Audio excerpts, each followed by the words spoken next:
I watched as she walked up the 4 steps to the entrance of the building, stood on the landing, and spoke into what I suspected was the intercom, and then reached for the front door. Even from where I stood, I could hear the buzz of the lock opening. She walked inside, still carrying the phone, stopped in the hallway, and pulled out her cell phone. She called, surprising me when my own cell phone didn't ring. She spoke for a few minutes, then walked to the stairs and began to climb. His room was on the second floor. Her step was quick, indicating that she knew where she was going. Now everything will finally end. As I watched her disappear down the stairs, I remembered the day when everything I thought was good in my life changed. It happened so long ago, and I was surprised that the sight of my wife cheating on me brought it all back again, so clearly that it seemed like it only happened yesterday. But this was not true. This happened many years ago, but the lessons I learned then have guided my life ever since. In fact, what I have done so far was brought about by this event that happened a long time ago. I really had no choice, and Lori should understand that. Well, maybe she was, and she was just playing her part in this little drama. I lived with his parents Rachel and David Harris in Columbia, South Carolina. My name is Peter in honor of one of the students. I think of my grandmother's influence. My father owned a new car dealership, and it was so successful that we lived in a nice house in one of the many suburbs of the South Carolina capital. Mom was a school teacher and taught English in elementary grades. It was summer, my mom wasn't working, and I wasn't studying and playing softball in a soccer league. We had a game scheduled for noon, but for some reason the team we were supposed to play lost. A win is a win, so the coach invited us all out for milkshakes and then sent us home. I was about 2 hours early, so I decided to go home and maybe find my best friend Gary Hobbs and see what kind of trouble we could get into. Gary didn't play sports because he had a bad knee, but he was my best friend. All I had to do was change into my uniform, and then I would go look for him. I walked into the house, thinking about what I wanted to do when Gary and I got together and ran up the stairs to my room. Walking along the corridor, I looked into my mother's room and saw that she was cheating on her dad with some man. As I stood there, the shock just holding me in place, Mom must have heard something and looked up. When she saw me, her eyes widened and her mouth opened. Our eyes met, and she saw the surprise and pain that gripped me. Somehow my brain realized that our lives would change forever. He also knew that this change would not bring anything good. Oh God, Petey. Please, honey, just wait there until I come out. Please wait for me, okay? I ran and ran until I had no breath left. I found myself walking slowly along the single-lane road leading out of town and stopped, trying to figure out where I was. I saw a small gas station and store ahead and realized I had run almost 5 miles before stopping. I went in, bought a Coke and a bag of chips and went back. I had no idea what I wanted to do, but I was sure I didn't want to talk to my mother. She cheated on my father, and I loved him more than life itself. He was my hero, my mentor, and my support. What she did made me angrier than I had ever been with either of my parents. We had the usual little fights that didn't mean anything, but this was different. Things would never be the same, and I knew it. And it was her fault. It was already dark when I finally reached my house. I stopped at the door, hesitant to enter, not knowing what I would find. I opened the door and walked in to find my mother and father sitting in the living room waiting for me. I stopped at the entrance and looked first at her, then at him. He was the first to speak. "Where have you been, young man? We were both very worried about you. You know you have to be home before dark. Do you have an excuse?" He was angry, but only at me. In my mind, I determined that my mother had not told him anything. I looked at her with an accusing look, but silent. She looked around with eyes begging me to keep her secret. I turned cold at her gaze, but told myself that I would not say anything that could hurt my father. I just loved him too much to do that. "Sorry, Dad. I was just walking and ended up quite far before I realized how late it was. I was going home."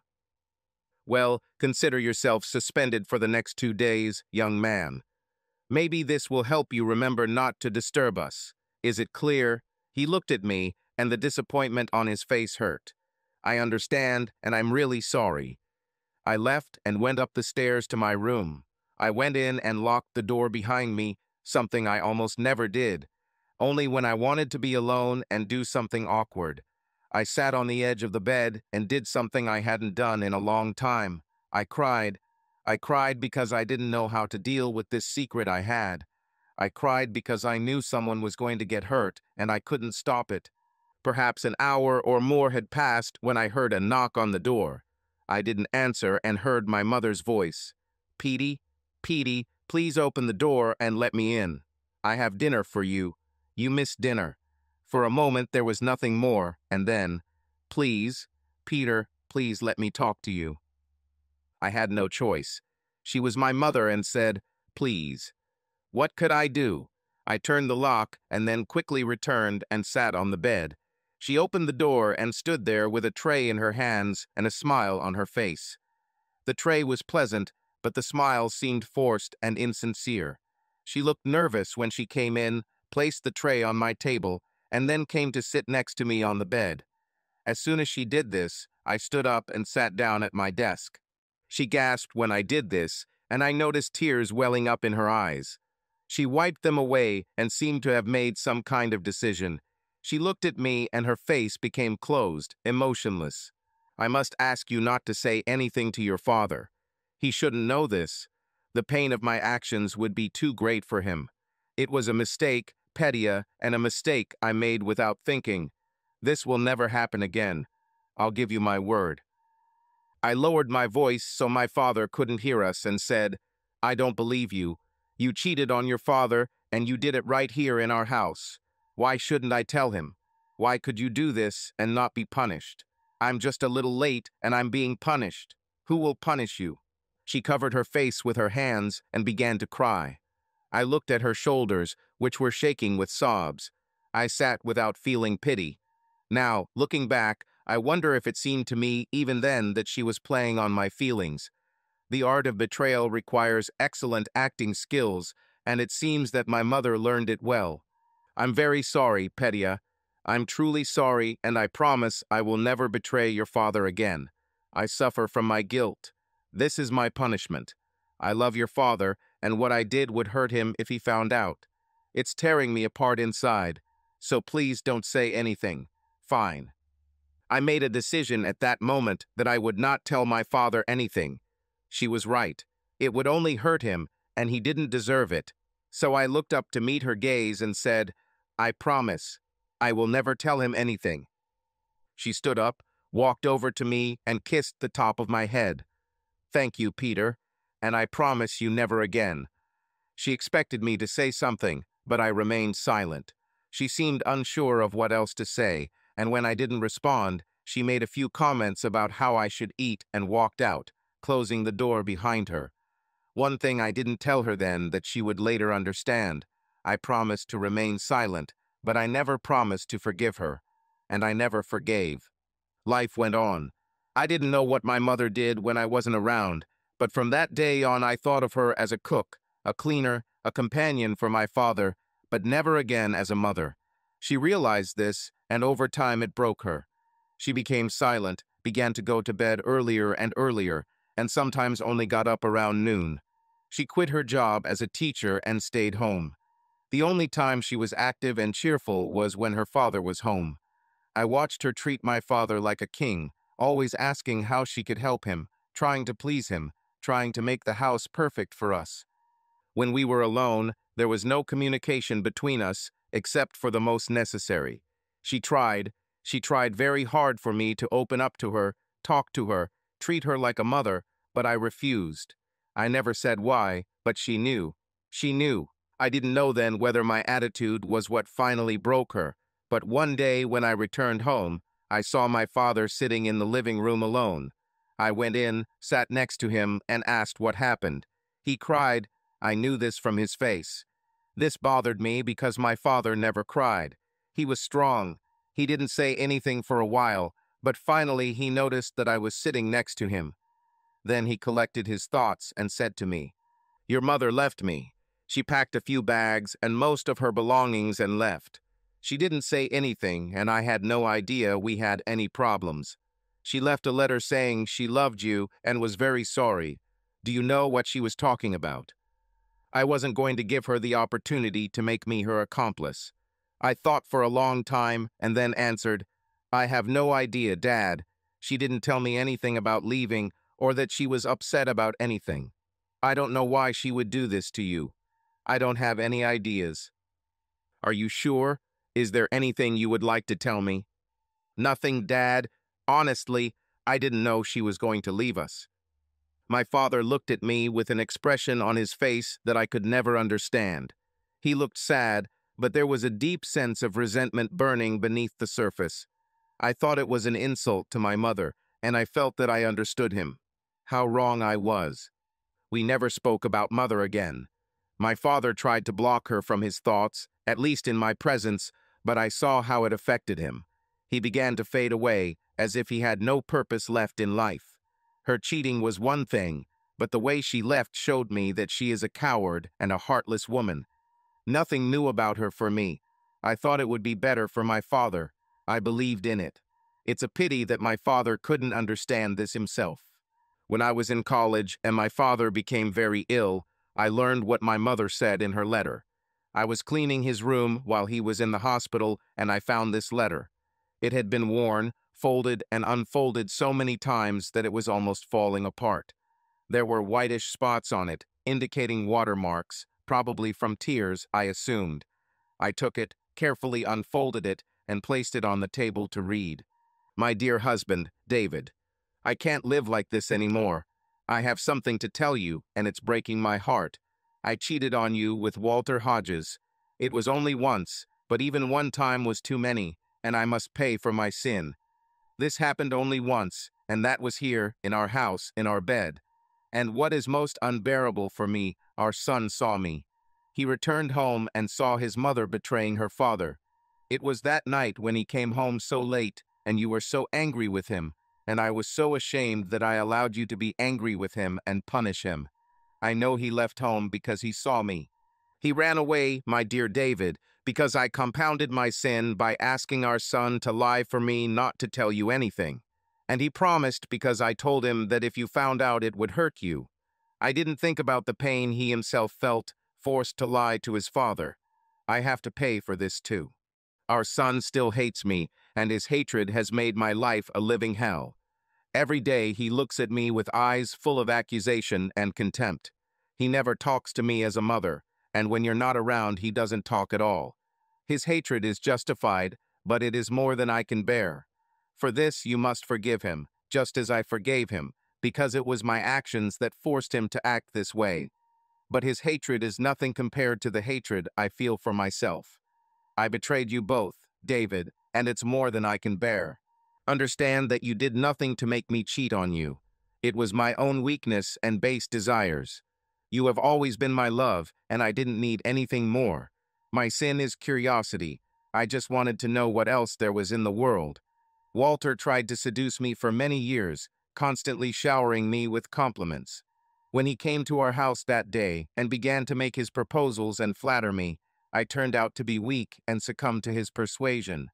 But I know that on that day, I didn't find anything that could compare to what I already had, and that's so sad. I destroyed our home for the sake of emptiness. I'm setting you free. I'm freeing Peter too.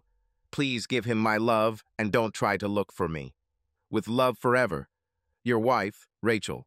I read it again, carefully folded the letter, and put it back where I found it. I had mixed feelings about what she wrote. I didn't know how to feel about this. It was clear that she paid a terrible price for her betrayal, but her weakness made everything much worse, and in the end it destroyed us all. It continued to bother me why she never admitted what she had done to my father. This could change everything. If my father had forgiven her, I would have been able to too. If she had been stronger and told the truth, we could have remained a family. Now, my father and I lived alone, and we had no idea where she was. Our family was destroyed by her actions and completely broken by her selfish weakness. But there was something that confused me.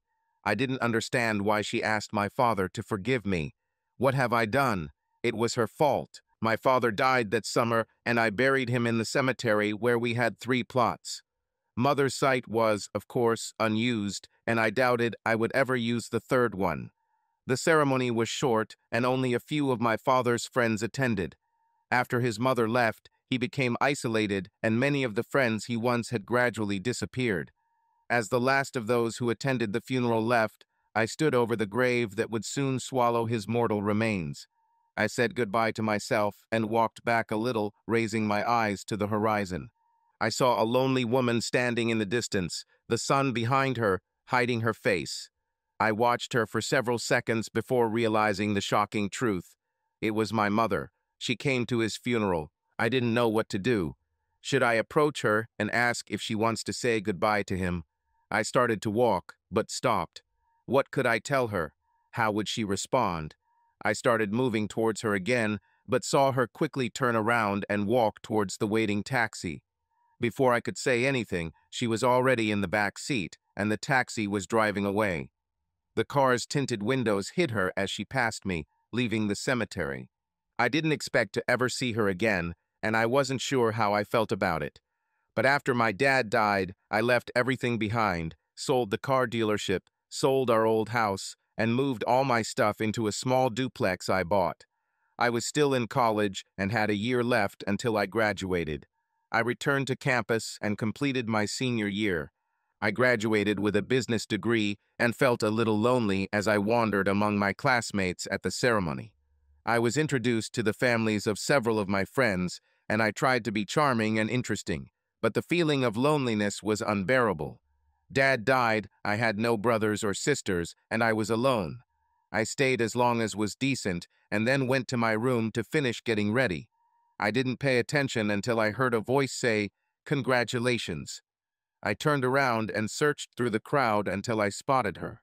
She stood to the side, away from the people, dressed in a dark suit and sunglasses. I almost didn't recognize her, but then she took a step forward. It was her, Rachel, my mother. "Congratulations, Peter. You must be very proud." She extended her hand to me. Without thinking, I took her hand and held it for a few seconds while my mind processed the fact that she was here. She has changed a lot. She was still the same as I remembered her, but her face was more mature, with lines around her mouth and eyes, but she was still a beautiful woman. I noticed that I was still holding her hand and let go. She looked almost sad about it. "Thank you. I didn't know you were here. I had no way to contact you and invite you." The latter was said with a bit of sarcasm. It came out before I could stop myself. "I've been trying to keep up with important events in your life since I left, Peter. I was at the funeral, and I know that you saw me. I always knew what was happening to you. Why didn't you call or write to say you were okay? Dad worried about you until the very end. He never forgot you, and I know he forgave you, so why didn't you come back?" "Because of you, Peter. He forgave me, but you didn't. You never thought to give me a chance or ask your father to call me home. He knew how to find me, Peter. He always knew, but because of you, he let me go." This was news to me, and I had never heard about it from my father. Could this be true? I didn't want to believe it, so I pushed the thought aside and changed the subject. "What about you? What are you doing now? Where do you live?" Just polite conversation, without much interest, right? "I got married again. My husband Steve is a very kind man, and we have 2 children. They are your half-brother and sister Peter. Maybe someday you can meet them. Do you want my number? You can call any time, and I will be glad to see you." I was shocked to learn that I have 2 half-siblings. This information was too much for me, especially on a day like this. I muttered some excuse that I had to hurry and pack my things and ran to my apartment without waiting for her number. I knew it was cowardly, but at the time I didn't have the strength to do otherwise. I now realized that I should have done more to heal the old wounds that still hurt me, but I didn't. After graduating from college, I returned home and started working for Harold Slusser. He had an investment advisory business and managed the finances of several large local companies. Many would be surprised to learn how much money large firms invest in various areas to optimize taxes and long-term growth. In addition, he had hundreds of private clients whose accounts were managed by his employees. and it was with these clients that he began to train me. I took control of 10 medium-sized accounts under the supervision of Harold and other senior accountants. I studied, and the number of my clients grew. With each new account, my basic salary increased, and soon I was already earning quite reasonable money. I worked during the day and looked for fun in the evenings in several clubs in the center of Colombia. I danced well and drank in moderation, never getting drunk to the point of losing control. I rarely drank after midnight, and when I went home I was sober enough to avoid trouble with the police. I limited my partying to Fridays and Saturdays and rarely went out during the week. If I did go out on weekdays, I usually stayed close to home. It was at one of these clubs that I met Laurie Saunders. I'd seen her there a few times before, usually in the company of a man, and she clearly loved to dance. She looked perfect on the dance floor. Long legs, perfect calves, short skirts that showed them off the best. Her waist was thin and her breasts were large, usually exposed with ample cleavage. Of course, she was blonde, with long straight hair. Her face was beautiful, even more almost beautiful. I noticed that her eyes were green, and she always looked confident, like she was in complete control of the situation, always laughing. I enjoyed watching her. It happened one Saturday evening when she came alone. She looked around, noticed me sitting at the bar, and walked towards me. I watched her approach with curiosity. We never spoke to each other. What is she doing? I met her gaze as she approached me.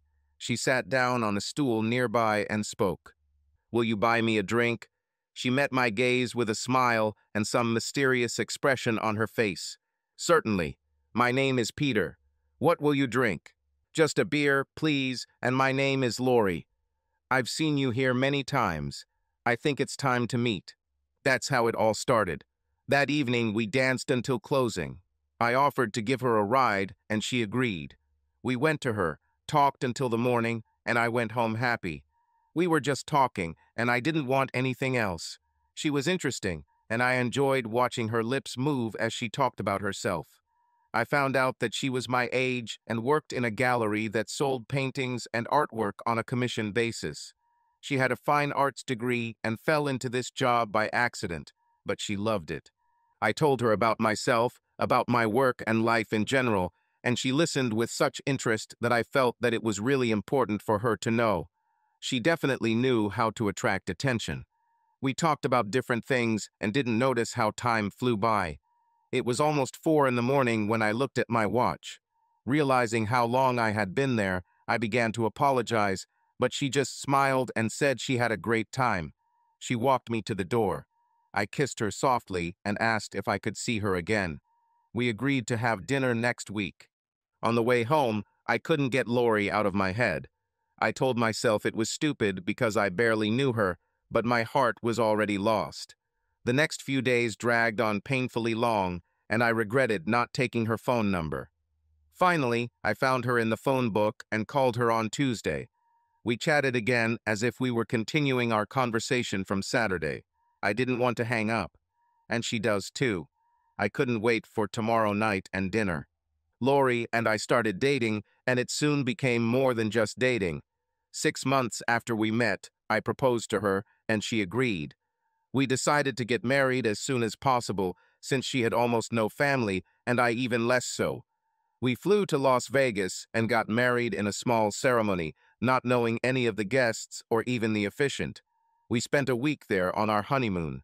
For the first 4 days, we hardly left our room. Our sex life was one of the main factors why we decided to get married.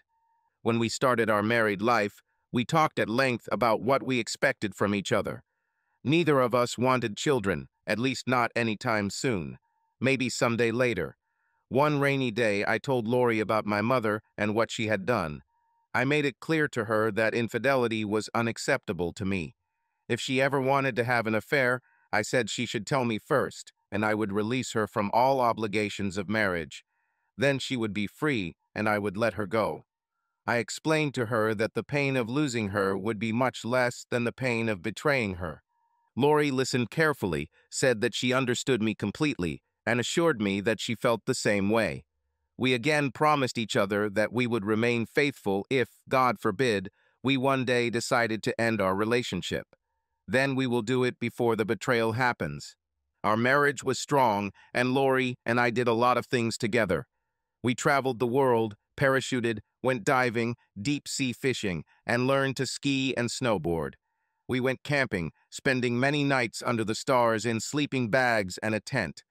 Our lives were filled with each other and many adventures. We grew up together, learned about each other's desires and secrets. We shared everything. We had many friends with whom we spent time when our interests coincided. But we didn't have any special close friends. We both preferred to keep them at a distance, avoiding too intimate relationships. It seemed safer. We had been married for 7 years when the first problems began. Lori had been running the gallery for 2 years, and the owner decided to sell the business. Lori talked to me about buying the gallery, and I listened to her proposal. We had money, and she seemed so confident that I, of course, agreed. She made an offer, and the owner accepted. 3 months later, the gallery became our property. Lori started working there more and more hours, and I began to notice a change in her. She became more stressed and more involved in buying and selling art. I was happy for her because I saw how happy she was running the business, but I didn't like that she spent so much time there. This went on for another 18 months before I finally decided to say something. We talked one Sunday when Lori was at home. I told her about my experiences, and she listened, but said that I was exaggerating. She admitted that she did spend a lot of time at the gallery, but promised to reduce her hours and start delegating some tasks to Paula, the woman who worked with her. Lori also promised to hire another saleswoman to free up more time. I was happy with these plans and told her so. We spent the rest of the day in bed, something we haven't done for a long time. Lori was herself, and I was glad to have her back. I was sure that everything would soon return to normal. My job was less stressful. I became a full partner in the business and had 15 people under me. Unlike Lori, I began to spend less and less time in the office, since my job was to mentor and supervise what I could do while on site. Thanks to good training, my employees were able to work without my constant supervision, leaving me time to make cold calls and solve specific problems, which always happened during business hours. Money wasn't a problem for Lori and I. We had saved enough for retirement and planned what we would do next. We have now been married for 9 years. Lori reduced her work hours at the gallery, and I spent more time at home. We developed a routine that included dining out several times a week, as well as weekend trips to our cabin in the mountains, where we had ATVs and snowmobiles, depending on the season. Sometimes we went with friends, and sometimes together. The only thing I began to notice was that our intimate life began to change. At first, it was very subtle. Lori sometimes said that she was too tired. Sometimes she began to have headaches, which seemed to happen more and more often. Other times, when she was ready, her involvement in the process was much less than before. She used to be very active and loud, but now she is much less energetic. The only exceptions were weekends, when she returned to her previous activity. At first, I chalked it up to being tired from work.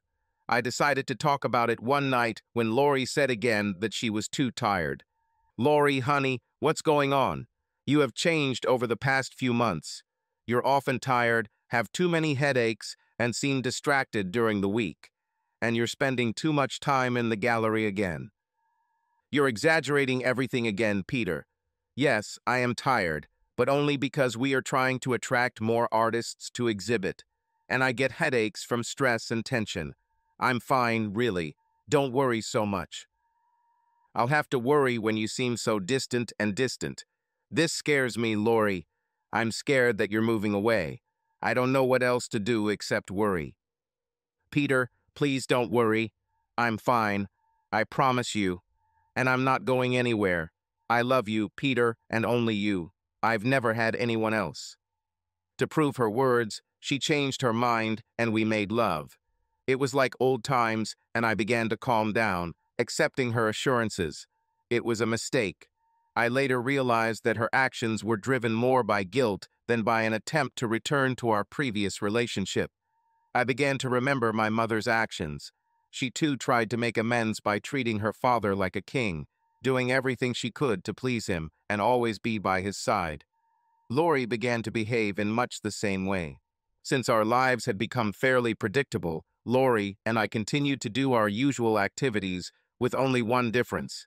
I began to spend less time at work and more time watching Lori. I started going to the city center, to the gallery, and sat in a small cafe opposite. I watched the front door for a while, knowing that the back door led to a dead end with only a garbage truck. It is not safe for people and cars there. All supplies came through the main entrance, as did visitors or employees. I sat and watched, especially after closing time. Lori never left until about an hour after finishing work. Several times I saw Lori leaving the gallery accompanied by a young man whom I had not seen before. He usually carried a large tablet designed for carrying sketches or small paintings. He was probably an artist. They walked together, he carried the tablet, and Lori held his arm. I watched them until they walked a short distance down the street, then I left the cafe and followed them. Usually they would stop, have a lively conversation for a few minutes, and then Lori would get into her car and drive away. He watched her leave and then left, heading to his apartment. I followed him to the same place twice. After several weeks of this behavior, I decided to meet with this young man. One afternoon, I left work early and went to the gallery. I went inside almost at closing time and greeted the employees I knew. They said goodbye and left, leaving me alone in the store. Besides me, Lori and this young man should have been there. I walked further into the room, where there was a large open area, sometimes used to display works marked for sale. When I went there, I saw Lori and a young man standing next to each other and talking about something. I approached them quietly, trying not to make a sound until I was close enough. "This work is amazing. I really like her. Are you sure you want to sell it?" Lori stood with her hand on his shoulder, both looking at something set on the easel in front of them. "I don't want to sell it. I hope that you would accept it as a gift, as a sign of my affection for you." He put his hand on hers, where she held his shoulder. It was a very gentle gesture for someone who was supposed to be a client.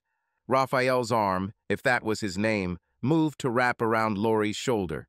Lori stepped towards him, and at that moment I made a sound. They both jumped in surprise and turned to see me standing right behind them. I watched as his face turned to one of surprise and irritation, while Lori's expression changed from surprise to shame and embarrassment in the blink of an eye. Her face turned red and then slowly turned pale. "Peter, I didn't hear you come in. What are you doing here?" I looked at her for a while, collecting my thoughts. I was angry, but I didn't want to let this young man know that I was angry. My pause made her nervous, so I decided to speak before she did. "I didn't know I needed a reason to visit my wife. Maybe I should call ahead. Would that be more appropriate?" "Of course not. This is your place as well as mine. Peter, let me introduce you to Rafael Sanchez. He is exhibiting his work with us this month, and it is a great success. We were just discussing his latest piece." She pointed to a soft pastel painting of a woman with silks flowing around her body. She seemed naked under those silks, and you could catch tantalizing glimpses of her pale skin where the fabric fluttered. I looked closely at the face and saw a striking resemblance to my wife, painted by someone who clearly had more than a passing affection for her. I felt the blood rise to my face and slowly turned to Raphael. "Name the price for this painting. I will buy it from you. I don't want it to be exhibited. Do you understand?" I looked straight into his eyes, showing my displeasure. I just hoped he was smart enough to figure it out. He returned my gaze, his lips slowly beginning to curl into a smug smile. He nodded, acknowledging my position. "I'll let you make an offer. I'll accept whatever amount you think is fair." This answer was a challenge, and he expected me to stumble while trying to answer. But this did not happen. "This work is priceless. We both know that, but I will pay you $100 for your time and effort. That's a lot less than you would get if you put it up for sale, and a lot less than its actual value." I heard Lori gasp, but interestingly, Sanchez didn't react. I continued, my voice already rising in anger. "But this is more than you deserve for the disrespect you show me." With these words, I took the painting off the easel. I walked over to the workbench in the corner of the room, took a knife designed to cut canvas without tearing, and cut the painting out of the frame. I threw away the frame, then rolled up the canvas, turned to Lori, who was looking at me with horror on her face, and said, "See you at home. Good night, Mr. Sanchez."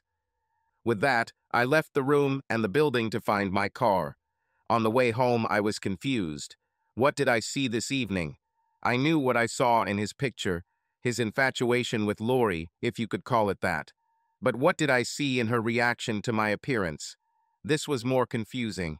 She reacted with guilt and embarrassment, indicating that her thoughts were not ones she wanted me to know. This bothered me. I drove up to my house, still not understanding what was happening. At home, I unfolded the picture and looked at its subject again. It didn't take any imagination to see Lori's face as a girl. The tilt of her head and the way her eyes looked back at whoever stood behind her conveyed a flirtatious awareness of her beauty, while her outfit and the wind blowing her clothes screamed seduction. But in Sanchez's mind, who was being seduced, this was clear to me. I took the painting into the living room and used tape to attach it on top of the painting above the fireplace. I stood back to admire my work. Once again, it became clear to me that Rafael Sanchez is in love with my wife and sees how she reciprocates his feelings. I was sitting in the same place when I heard the door open and Lori's voice calling to me. I didn't answer as my mind was still trying to process the new possibilities that had opened up from what I had learned that evening. I heard her moving around the house, still calling for me, until she entered the room where I was sitting. She stopped, gasping quietly when she saw the picture. She slowly walked over and stood next to me, sitting on a chair in front of the fireplace and the painting. "It's not what you think, Peter. It's not. It's just a piece of art, and I wanted him to hang it in the gallery. That's all. I don't know what you were thinking when you said such terrible words to Raphael." I looked at her to see if she really believed what she was saying. She met my gaze only for a moment before turning away. So, she wasn't telling me the truth, and she knew I was aware of it. What else was she hiding from me? "Look at the picture. Look at the face. If you don't see it, then you have no place owning a gallery. This man is obsessed with you. He's in love with you, and you knew it, and you didn't push him away. Tell me I'm wrong." "You're wrong. You're wrong. He's a wonderful artist, and that's all." "Well, yes, it looks like me, so what? It doesn't mean anything. You get it all wrong." She turned sharply and almost ran out of the room. I stayed where I was, feeling my heart begin to come to terms with the pain I knew it would bring me. Haven't I been through this before? Haven't I seen the betrayal?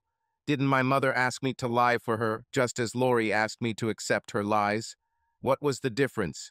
As I walked into the kitchen to find something to drink and eat, I felt depression begin to take over. Yes, I've been through this before, so it was all like déjà vu. I was sitting at the table, holding an open bottle of beer and a cold sandwich with some meat that I found in the refrigerator when Lori entered. She had changed into jeans and a sweater, and her face expressed determination. Apparently, she was determined to force me to accept her lies. "Well, my mother tried this before and was only partially successful. I will accept a lie, but I will not accept a liar. We will live as I lived with my mother. She is comfortable in her beds, and I am comfortable in my shell. So be it." Thus began 3 weeks of hell. I was determined to accept her lies, but I was also determined not to accept her. If she decides to live a lie, then I will live with her lies, but in my own way. She knew how I felt. We discussed this before the wedding, and she agreed that living a lie was not acceptable in a marriage based on trust. She agreed, and now she betrayed me by supporting young Rafael Sanchez and his obsession with her, as reflected in his painting. I knew it was inevitable, and I was simply waiting for proof of her betrayal, as my mother once did. She fell, and Lori was on her way to the same thing. One morning, I was sitting at my desk, sipping a cup of coffee before heading to the office to pretend to work. I've been doing this for the past 3 weeks, staying at work until very late before returning home. I knew that Lori did the same and spent long hours with the young artist. I wondered where they met to satisfy their lust. Maybe it's time to follow her again and end this farce. I decided that tonight I would do just that. The thought of finally doing something cheered me up a little. I smiled to myself as Lori came downstairs. She saw my smile and misinterpreted it. Well, it seems like you're finally in a better mood. It's been a while since you've done anything other than grumble at me. Do you want to talk to me this morning? She sat down opposite me with her own cup of coffee. What do you want me to say? It seems like you've made it clear that I was wrong, and that you want me to believe your story rather than the truth. I took a sip of coffee while looking at her. As usual, she couldn't hold my gaze. She lowered her eyes to the table before answering. Why are you so sure that something is going on? Can't you trust me? Do you really not believe that Raphael is just a talented artist who used me as a model for his latest painting? Honestly, Peter, I don't see that. What do you see? This time she looked up and I met them with mine. No, I don't believe it, and neither do you. I just want you to tell me straight out that you want to get out of this marriage and be free to do what you want. Why is it so hard?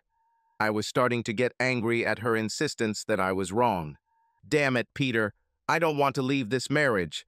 Why do you insist on making something out of nothing? Why? I didn't do anything wrong. Nothing. And what did I see that evening when I took the painting? What would have happened if I had not been there? He hugged you and you were approaching him. I saw you, and I know you. I knew that you were going to let him kiss you. Deny it. I dare you to deny it. Okay, maybe I would let him do it, but it wouldn't mean anything, and I would stop it right there. You have to trust me that I know how to control myself. And I feel nothing for Rafael Sanchez except respect for his talent. It may be strong, but nothing more. I don't believe that Raphael has such feelings for me, and I certainly don't feel that way for him. This is where you and I disagree. He has feelings for you, and I believe that you reciprocate his feelings. I know what I saw, and I know that those hours that you spend in the gallery every evening do not pass alone. Tell me I'm wrong about this. You're not wrong, but it's not what you think. We're working on a major exhibition of his work in New York. It's coming up next month, and our gallery will be sponsoring it. It'll be a big achievement for us, and will bring in more publicity, and will increase the business. That's what I did. Congratulations. Will you go to New York with Raphael, spend a few nights together? Lori glared at me, threw her coffee cup at the wall behind me, and then ran out of the kitchen, sobbing loudly. I watched her leave with mild interest. I had my plans, and tonight I will get the proof I need to end this farce. I drove to work knowing that Lori was now going about her own business. I knew exactly what I was going to do, and I felt better than I had in a long time. I spent a few hours with key employees discussing new clients and business, and left them to work on their own. They had been working for a long time without my intervention, and I thought about making it permanent. I could retire and the commission money would still come in. I could go back to doing the things we once enjoyed together: surfing, camping, cycling. There are many things that a young person can do. Hell, I just turned 36. There is still a lot of time ahead for other activities, new acquaintances, perhaps new women. Why not? My life is still ahead. At exactly 6 o'clock, I left the building and went to the gallery. It closed at 6:30 on weekdays, so I sat in the small cafe across the street and watched. I noticed several people exiting the building and leaving, but I didn't pay them much attention until I saw a woman walking away with her back to me. I thought I recognized her, but couldn't remember who it was. As she moved further away, my brain continued to process what I was seeing, and suddenly it dawned on me. It was Rachel, my mother. I started to get up to follow her when I saw Rafael Sanchez leave the store and Lori standing in the doorway talking to him. I sat down again and continued to watch them. It is obvious that they were arguing about something, as their gestures expressed strong emotions.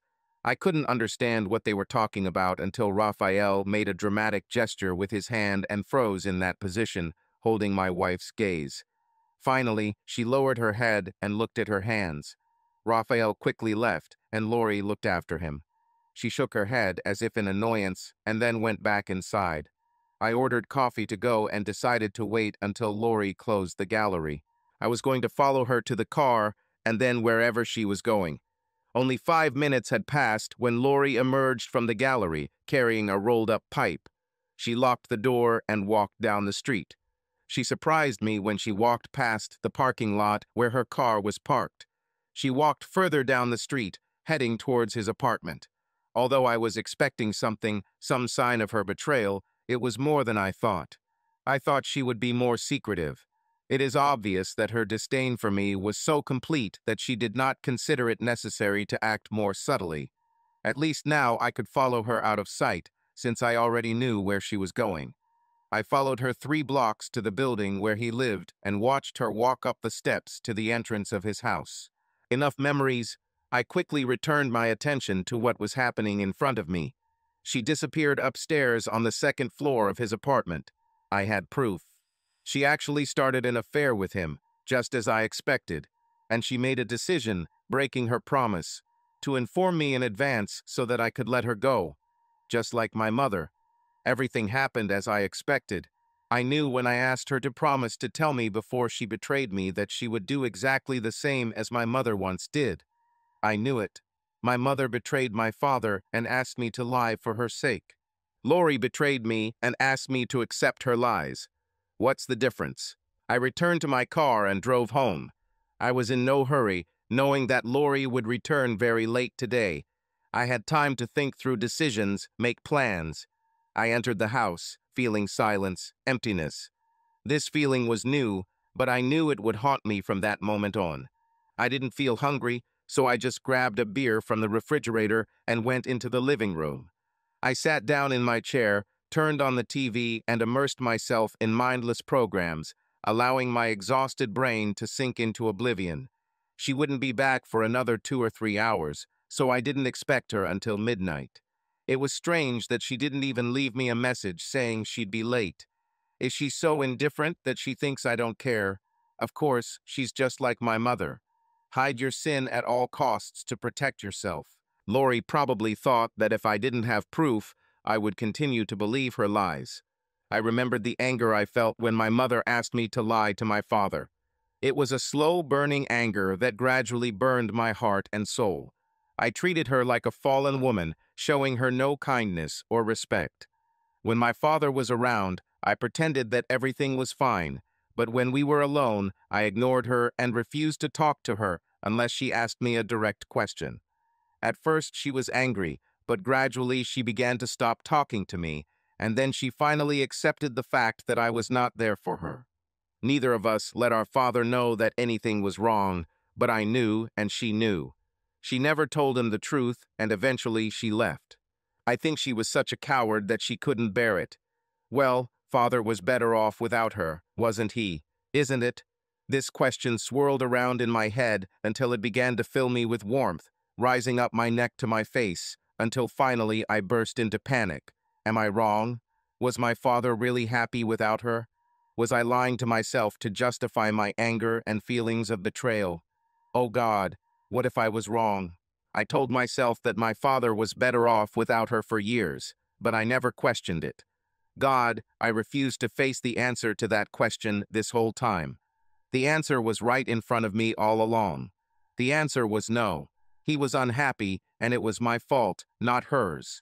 I remembered the look on his face when she left. He asked me if I knew what she meant when she said she was sorry. I lied to him and told him I had no idea.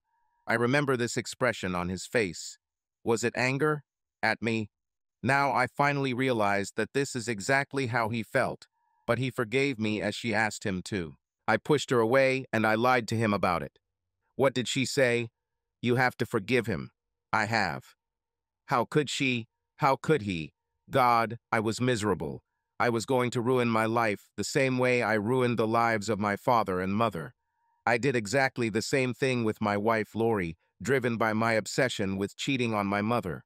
And in the end, she paid more for it than she deserved because I couldn't forgive her. I had the audacity to consider myself a sage when I refused to recognize weakness as a human condition and not as a sin unworthy of forgiveness. And who was I then to make this decision for my father? Both my father and my mother paid the price for my stubbornness, and I suddenly realized that this price was too high. All these thoughts flashed through my head in the first minutes. Have I already kicked out Lori with my insane jealousy and my excessive moral superiority? Just this morning, I accused her of infidelity without giving her the opportunity to justify herself. It was 7:30, only half an hour after I had seen my wife walk up the steps to her lover, when I heard the front door open and close. I stood up and turned to see who it was, feeling my heart pounding in my chest with fear and hope. I knew what I wanted, but would I dare hope? Will I be able to fix this, or is it too late? I watched as Lori entered the room. Hello? I'm glad you're here. I need to tell you something. Please wait for me. I want to change clothes and get something to drink. I'll be back in a minute. She waited, but when I didn't answer, she went up the stairs to change. I sat down again, amazed at her speedy return from Raphael's apartment. This brought me more relief than I could have imagined. Maybe it wasn't too late, but on the other hand, it could have already happened. I grabbed another bottle of beer and went back to the room to wait. My mind was trying to cope with what I had realized that day. Too much information, too many mistakes, and too much guilt. Nothing was as it should be. My simple life and the simple truths I clung to no longer existed. All this turned out to be a lie. Truths that destroyed the lives of two people I loved. Two people who deserved better than the scorn their son had heaped upon them. The shame that I thought my mother deserved now seemed more mine than hers. She was an honest woman who made a mistake, and I was a smug son who refused to forgive her. Lori walked into the room holding a cup of coffee in one hand. She sat down in her usual place opposite me. She looked tired. Her face was drawn, the lines around her eyes and mouth were more prominent, and there was no color in her cheeks and lips. She was beautiful, as always. It was part of her essence, like her skin. When I looked at her, a lump formed in my throat, which meant my sadness. I nodded for her to begin. First of all, I want to say that you were right. Raphael is in love with me, and I was that woman in his painting. The painting said it all, and you saw it. You saw how he felt and what he wanted. I saw it, and I'm ashamed of it. You saw it and told me, and I defended him. I was so wrong. Lori looked at her hands folded in her lap, forgetting about her cup of coffee. This week was very busy. We were preparing for an exhibition in New York. We spent a lot of time together, and I did not notice what was happening. Raphael perceived my actions incorrectly, giving them more meaning than I meant. He accepted my admiration for his talent for something more and made incorrect assumptions. But I didn't see it, but you saw it. And you tried to tell me about it, but I didn't listen to you. I showed disrespect to you, and for that I'm ashamed. All this only dawned on me today. This morning, when you accused me of planning to go to New York with him, I finally heard you. The fact that you could think that way about me meant that I had somehow created doubt in you. Somehow you came to this conclusion because we began to move away from each other, and I was to blame for this. I paid more attention to him than to my husband. And today, when I looked at the picture again with this understanding, I saw myself as he wanted me to be, and I felt ashamed.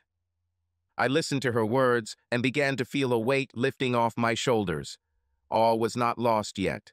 No matter what had already happened, she was my wife and my love. She understood what I saw, and it reminded her of the promises we made to each other. She may have strayed from the path once, but she won't do it again. I could live with it, just as I should have let my mother live with her mistake. If I did that, my father would be happy. His life would have meaning. Instead, I deprived him of it, and I was ashamed. I looked at her face, at her eyes, and leaned forward to show that I was serious. Then I can forgive you for what you did. If you come back to me and promise that you won't go astray again, I will accept it and love you like I always have. She shook her head, already smiling. But you don't understand. I didn't do anything except not hear you in time. I should have seen the danger sooner and not let you worry about something that would never happen. You don't understand that I can never do anything, which could hurt you, no matter who seduces me. Tonight I went to Raphael to return the painting to him and tell him that I will no longer work with him directly. I feel nothing for him except admiration for his talent.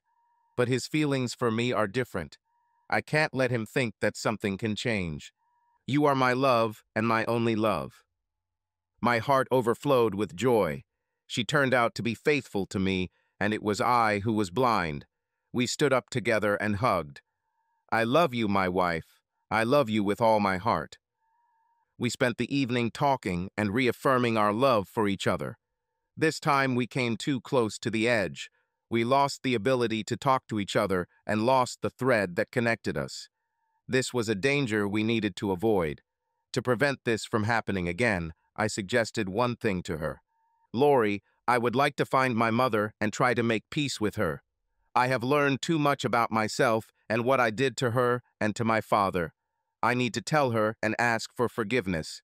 She said she forgave me, but I have to hear it for myself. Do you mind? I didn't know if she realized who she was seeing in the gallery, but her answer surprised me. Of course, I don't mind. Do you want me to invite her next time I see her? I smiled at her and told her I would be delighted. Subscribe to our channel so that your love doesn't cheat on you, and go ahead and listen to the next story, because this story is nothing compared to the next one. If you're under 18, don't even think click to the next one. Click to the next one. Click to the next one.